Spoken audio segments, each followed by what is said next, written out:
What's up, fight fans? Mainman Mademan here. Y'all know how I get down. We talking boxing, man. What up to the fam?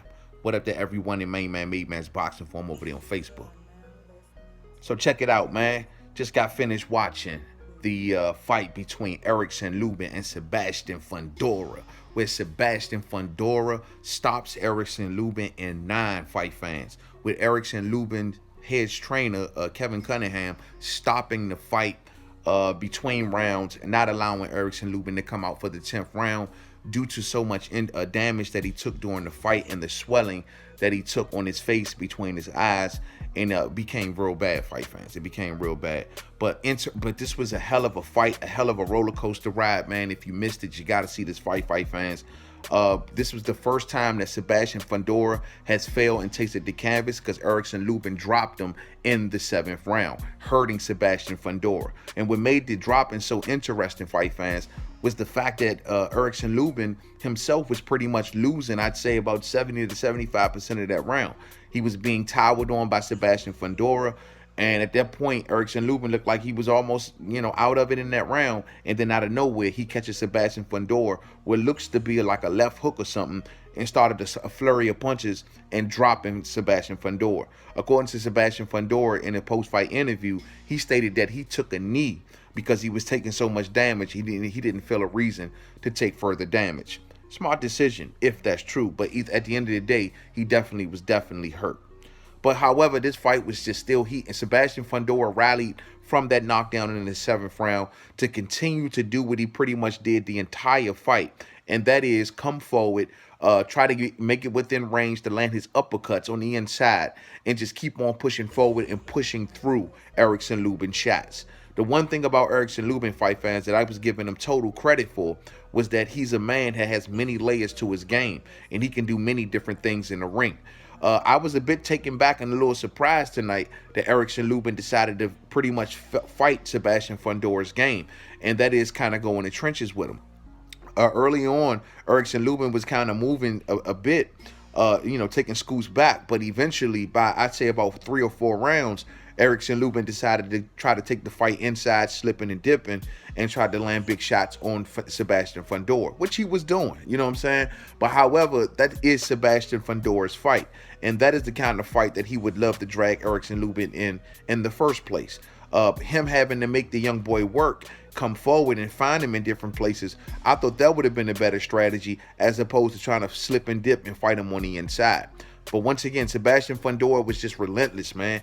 Even whenever Ericson Lubin was taking those steps back and getting enough space on his shots, Sabastian Fundora was eating them and just kind of walking on through them, chipping away, chipping away, chipping away. Constant shots, mainly his uppercuts. And when those uppercuts started to land, as the fight progressed on much more fluidly, and he started to hug and lay and hug on Ericson Lubin, I knew that was going to be a problem. It was almost real Tyson Fury-esque, you know what I'm saying? Where he's still coming forward, but only difference is he's throwing way more shots than the Tyson Fury. But he's coming forward, he's throwing all of these shots, mainly the uppercuts on the inside, grabbing and landing on you, tussling with you, and going back to doing it again. What makes him so tough to deal with is that he's young, fight fans, so he still has a hell of an engine, and he throws a hell of a lot of punches. These punches eventually overwhelmed Ericson Lubin, man. Ericson Lubin started to get grinded down about midway through the fight. And though Ericson Lubin was still looking very, very skilled, and like I said, attempting to slip and dip and move and stay out of the way of shots, eventually his legs slowed down too much, and too many shots just started coming from Sabastian Fundora, where he started eating shots more and more, and they started to accumulate on Ericson Lubin. You started to see the damage on his face, man. It became real bad. It almost started to look like he was wearing a mask. But however, he still was fighting his ass off, and he was still fighting with a lot of heart. Now, the question amongst boxing fans I got to ask, fight fans, the thing is that Ericson Lubin was still up on 2 of the 3 judges' scorecards, you know what I mean? And on my scorecard, I actually still had Ericson Lubin up by 1 round. Even though Sabastian Fundora was coming on, at that point in the fight, he still hadn't come on enough where I thought he overtook and took the lead of the fight. He came down from the knockdown. Yeah, he was hurting Ericson Lubin, but he still wasn't pretty much up on the cards. Now, this fight was stopped between rounds by the head coach, Kevin Cunningham. Do you think he made the right decision? Did he take a lot away from Ericson Lubin? Ericson Lubin fought 6 straight fights to get back here since that loss to Jamel Charlo back in the day, to get back to a title shot contention. The winner of this fight tonight fought for the WBC interim title, so that makes them the mandatory to Charlo and Castano. So in Ericson Lubin's case, where he fought so hard to get back, his coach kind of took this away. Was it the right move? I mean, I think so. I mean, if it becomes a medical and health thing, man, it's one of them calls you'd rather be safe than sorry. You know what I'm saying? And Ericson Lubin's face was tremendously swelled. According to Sabastian Fundora, he thought it was the right decision as well. He's seen blood coming out of the man's face. He's seen the swelling getting worse and worse as the fight progressed. And it's one of them calls, you know what I'm saying? Do I think Kevin Cunningham made the right call? I think so. You know what I'm saying? I don't want to see Ericson Lubin get hurt, even though I know he was up. I still didn't want to see him get hurt, man. And his face was pretty much rearranged at the point by the fight, by the time he got to the end of the fight. Now, it wasn't much more fight left to go. You know what I'm saying?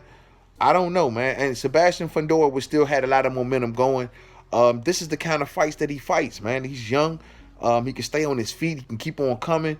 And he wasn't going to stop, man. He was going to stay relentless on Ericson Lubin, and it could have gotten worse in there. You know what I mean? So I think Kevin Cunningham made the right call at the end of the day. It was a very, very good fight. It was a very good effort on both men's part.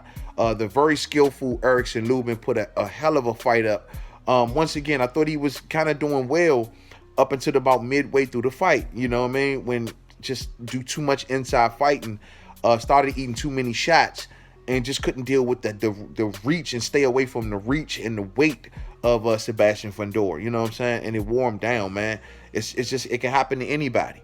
But however, man, this pushed Sabastian Fundora in a position where he is now the WBC possible mandatory. Well, pretty much the WBC is going to make him the mandatory, putting him now in position to face the winner of Charlo and Castano. Of course, we know that position also have to deal with the WBO mandatory and Tim Tszyu. So he may come first. But however, Sabastian Fundora is definitely in the mix. And given he's already aligned with PBC and Showtime, it makes the fight that much more easier to make. But Tim Tszyu also will fight on Showtime as well.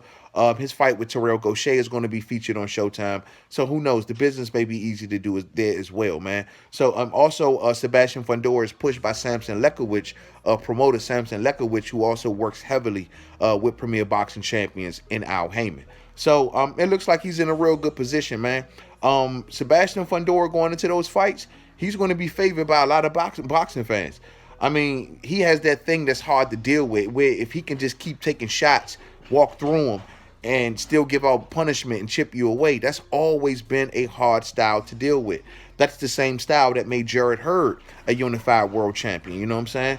And who knows, it may just take Sabastian Fundora to just as high heights. I give him a chance in all of these fights, man. Interesting fighter, interesting dynamics, interesting style. You know what I'm saying? All heart. I like the kid. Real spill, man. Thumbs up on the way out. If you didn't hit it on the way in, share, and rock the bills. We'll talk more about it on the next live stream, fight fans.